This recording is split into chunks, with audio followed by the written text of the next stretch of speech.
Good morning to all of you and welcome back to the channel RK study number 1। दोस्तों, आज के इस lecture में हम दो ऐसे क्वेश्चंस पे बात करने वाले हैं जो कि ऐसे क्वेश्चंस बहुत ही ज़्यादा इंपॉर्टेंट क्वेश्चंस होते हैं और इसे एग्जाम के पॉइंट ऑफ व्यू से देखा जाए तो ये मॉडरेट या हार्ड लेवल के क्वेश्चंस होते हैं। और ऐसे क्वेश्चंस को हम कितने आसान तरीके से सॉल्व कर सकते हैं आज के इस वीडियो में हम सीखेंगे। एंड आई एम 100% श्योर अगर आप इस क्वेश्चंस को इस तरीके से समझ सकेंगे तो विद इन 10 सेकेंड ऐसे क्वेश्चंस का आंसर आप आसानी से दे सकेंगे।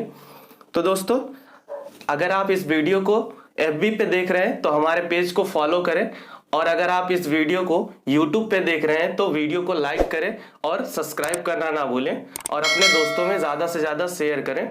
तो आते हैं हम पहले क्वेश्चन पे। आज का हमारा पहला क्वेश्चन क्या कह रहा है, एक राशि को 20% वार्षिक चक्रवृद्धि ब्याज की दर से 2 वर्षों के लिए उधार दिया जाता है। यदि राशि रुपया 482 अधिक लाभ देती है अगर ब्याज प्रति छमाही संयोजित हो जाए। ठीक है, तो आते हैं इसको कैसे सॉल्व करेंगे। सबसे पहले हम प्रिंसिपल कुछ मान लेते हैं। हम प्रिंसिपल मान लेते हैं कितना रहा होगा, 10,000 रुपये। अब हमने 10,000 ही क्यों माना, आप इसको 5,000 भी मान सकते हैं, 20,000 भी मान सकते हैं। ठीक है, लेकिन उससे छोटा नहीं, क्योंकि इसे हमें कई पार्ट में डिवाइड करना होगा तो आगे प्रॉब्लम होगी, इसलिए थोड़ी बड़ी संख्या मान लेते हैं 10,000। तो क्या कह रहा है, 20% चक्रवृद्धि ब्याज की दर से। ठीक है, तो जब इस पे 20% हम इंटरेस्ट लगाएंगे तो ये हमारा क्या निकल के आ जाएगा, 2,000 रुपये। ठीक है, 2,000 रुपये। इसी तरीके से हम अगले ईयर जब 20% इंटरेस्ट लगाएंगे तो फिर से ये क्या निकल के आएगा, 2,000 रुपये। और उसके बाद जब ये चक्रवृद्धि ब्याज हमसे कह रहा है तो पहले वाले पे फिर से हमें 20% इंटरेस्ट मिल जाएगा, तो ये कितना निकल के आ जाएगा, 400 रुपये। ठीक है, 400 रुपये ये हो जाएगा। और टोटल ये कितना आ जाएगा हमारा, चक्रवृद्धि ब्याज 4,400 रुपये। ठीक, तो ये हमारा क्या निकल के आया, चक्रवृद्धि ब्याज वार्षिक दर से निकल के आया। लेकिन क्या कह रहा है, जब हम छमाही देते हैं, जब हम छमाही दे लेंगे ब्याज तो क्या निकल के आएगा, तो इसी 10,000 पे हम इस तरीके से ब्याज लेंगे। जब छमाही की बात हो गई तो जो हमारा इंटरेस्ट है 20%, ये घट के कितना हो जाएगा, 10% डिवाइडेड बाई 2 हो जाएगा। तो 10% के हिसाब से जब हम इसमें लेंगे ब्याज तो ये 1,000 निकल के आएगा। ठीक है, फिर अगले छमाही लेंगे फिर 1,000 निकल के आएगा, फिर अगले छमाही 1,000 निकल के आएगा। इसी तरीके से अगले छमाही भी कितना निकल के आएगा, 1,000 रुपये। ठीक है, लेकिन सेकंड वाले छमाही में हमें पहले वाले पे इंटरेस्ट मिलेगा। ठीक है, पहले वाले पे इंटरेस्ट मिलेगा तो कितना मिलेगा हमें, तो ये 1,000 पे जब हम 10% निकालेंगे तो ये 100 निकल के आएगा। ठीक है, इसी तरीके से जब अगले 6 महीने पे जाएंगे तो इस वाले पार्ट पे और इस वाले पार्ट पे 10% तो मिलेगा ही, और इस वाले पार्ट पे भी मिलेगा, तो ये भी 100 हो जाएगा। और फिर से 100 हो जाएगा ये वाले पे, इस पे, और ये वाला इस पे, और इस पे जब हम निकालेंगे 10% तो ये कितना निकल के आएगा, 10। ठीक है, इसी तरीके से जब हम अगले वाले पे आएंगे तो इससे पहले वाले से और दूसरे वाले से और तीसरे वाले से तो 10% मिलेगा ही इसमें, और प्लस ये जो 300 है इस पे भी मिलेगा और इस वाले पे भी मिलेगा। ठीक है, तो इन तीनों पे जब इंटरेस्ट लगेगा 10% का तो 100 और ये 100 300 हो जाएगा यहाँ पे। ठीक है, इसी तरीके से जब हम इस वाले पे लेंगे और इस वाले पे लेंगे और इस वाले पे लेंगे 10% का तो 10 निकल के आएगा, टोटल कितना हो जाएगा, 30। और जब इस 10% पे 10% निकालेंगे तो क्या निकल के आ जाएगा, 1।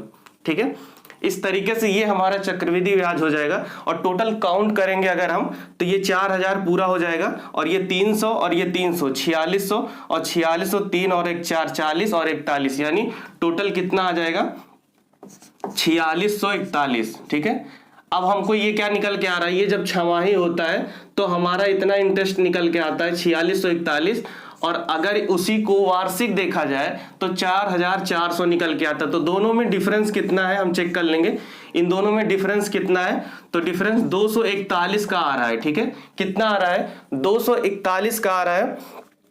तो क्वेश्चन में क्या कह रहा है हमसे, डिफरेंस कितने का आना चाहिए, क्वेश्चन में कह रहा है 482 अधिक आता है, यानी ये जितना आया है, ये किसके बराबर है, 482 से। ठीक है, ये हमारा डिफरेंस 241 है और एक्चुअल जो डिफरेंस है वो 482 है। तो कितना ज्यादा है क्या देखेंगे इसमें कि अगर हम इसमें 2 से मल्टीप्लाई कर दे तो इसके बराबर हो जाएगा। ठीक है, इसके बराबर हो जाएगा, यानी जो संख्या हमने प्रिंसिपल मान रखी थी वो कहीं ना कहीं वो हाफ हमने मान रखी थी, उसमें भी अगर हम 2 से मल्टीप्लाई कर दें तो हमारा एक्चुअल राशि यानी मूल राशि हमें पता चल जाएगी, यानी 20,000 रुपए। ठीक है, 20,000 रुपए, जो कि ऑप्शन नंबर ए में दिया गया है। ऑप्शन नंबर ए हमारा राइट हो जाएगा। ठीक है, आते हैं नेक्स्ट क्वेश्चन पे। अगला क्वेश्चन क्या कह रहा है, एक राशि 4% वार्षिक ब्याज की दर से, एक राशि 4% वार्षिक ब्याज की दर से 1 वर्षों के लिए उधार दिया जाता है। यह राशि 36 रुपए अधिक देती है अगर ब्याज प्रतिवर्ष छमाही संयोजित हो जाए। ठीक है, क्या कह रहा है, प्रतिवर्ष छमाही संयोजित हो जाए। तो क्या कह रहा है कि हम पहले मान लेते हैं कोई राशि कितनी रही होगी, 10,000 रुपए रही होगी। ठीक है, इस पे 4% इंटरेस्ट मिल रहा है। 4% इंटरेस्ट मिलने के बाद ये कितना हो जाएगा, 400 रुपए। ठीक है, ये 1 वर्ष के लिए ही बात कर रहा है, तो 1 वर्ष के लिए सीधा कितना निकल के आ रहा है, 400 रुपए। और फिर अगले साल क्या कह रहा है कि उसी को छमाही संयोजित किया जाए अगर। ठीक है, उसी को क्या किया जाए, छमाही संयोजित किया जाए। तो सिंपल सी बात है कि जब हमारा इंटरेस्ट 4% था वो घट के कितना हो जाएगा, 2% के बराबर हो जाएगा अगर छमाही हो जाएगा। तो इसी पे 10,000 पे हमें क्या होगा, 2 बार इंटरेस्ट मिलेगा 2% का, और इधर भी 2% का 2 बार इंटरेस्ट मिलेगा, और ये हो जाएगा 200 और ये हो जाएगा फिर से 200। लेकिन अगले साल हमें ब्याज पे भी ब्याज लेना है, तो ये पहले साल पे भी हमें फिर से क्या मिलेगा, 2%। ठीक है, और इसका 2% जब हम निकालेंगे तो ये कितना निकल के आ जाएगा, 4। ठीक है, तो कहने का मतलब ये है कि ये टोटल 400, और इसको जब हम काउंट करेंगे सभी को, ये तीनों को, तो ये कितना निकल के आएगा, 404। तो कितना डिफरेंस आ रहा है इन दोनों में, इन दोनों में कितना डिफरेंस आ रहा है, 4। यानी हमारे जिस हिसाब से हमने प्रिंसिपल मान रखा है उस हिसाब से डिफरेंस कितना आ रहा है, 4 का। लेकिन एक्चुअल में क्वेश्चन में क्या कह रहा है कि डिफरेंस कितना है, 36 का, यानी ये बराबर 36। इसमें कितने से गुणा किया जाए कि 36 हो जाए, तो गुणे 9 अगर हम कर दें, 4 9 36, तो 36 हो जाएगा। यानी जो संख्या हमने मान रखी है, जो प्रिंसिपल हमने मान रखी है, उसमें कितने से मल्टीप्लाई करें कि राइट आंसर आ जाए, तो गुणे 9 कर देंगे तो ये हो जाएगा 90,000। ठीक है, और यही 90,000 हमारा क्या हो जाएगा, आंसर हो जाएगा, जो कि ऑप्शन नंबर हमारा ए में दिया गया है। ऑप्शन नंबर ए हमारा राइट हो जाएगा। ठीक, सो दोस्तों उम्मीद है क्वेश्चन आपको अच्छे से तरीके से समझ में आ गई होगी। अगर क्वेश्चन समझ में आया है तो वीडियो को लाइक करें और ज्यादा से ज्यादा शेयर करें, और अगर अभी तक आपने चैनल को सब्सक्राइब नहीं किया है तो सब्सक्राइब करना ना भूलें।